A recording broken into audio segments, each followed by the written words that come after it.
રામ રામ ડાયરાને સવારની જરૂરી પ્રક્રિયા પૂરી કરીને આપણે આઈ લવ દામનગર પાસેથી નીકળી ગયા ઘણો નીકળી ગયા પછી વેલનાથ મહાદેવના દર્શન કરીને આરતી થતી હતી જય ભોળાનાથ કહીને આપણે અહીંયાથી રજા લઈને રનિંગ બાજુ નીકળી ગયા અને રનિંગ ધીમે ધીમે કરીને આ રોડ ઉપર આપણે આજે રનિંગ કરેલી ધીમે ધીમે નોર્મલી વર્કઆઉટ જેવી પછી રેલગાડી આવી હતી તો ઘડીક ઊભા થઈ ગયા જવા માટે કેમ કે જવા એમ હતું જ નહીં ફાટક બંધ હતી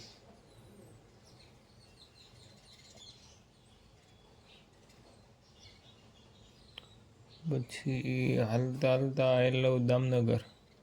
સવાર પડી ગયું હતું એટલે બાજુની ગલીમાં ખચકાવીને બપોર પછીનો પ્લાન હતો રનિંગ કરવાનો ઢાળવાળું રનિંગ લઈ ગયા હતા આપણે કોમનાથ મહાદેવ દર્શન કરીને પછી ધીમે ધીમે રનિંગ કરતા હતા આપણે કોમનાથ મહાદેવ દર્શન કરી અને આ રીતનું આપણે તળાવ છે ત્યાં રનિંગ કરવા આપણે ગયેલા કોમનાથ મહાદેવ પાસે અત્યારે તળાવમાં પાણી નથી વરસાદ જ અહીં છે ને એટલે આ લ્યો નામ લીધું ને કે વરસાદ આવી ગયો વરસાદ આવવાથી આપણે કંઈ વર્કઆઉટ કર્યું નહોતું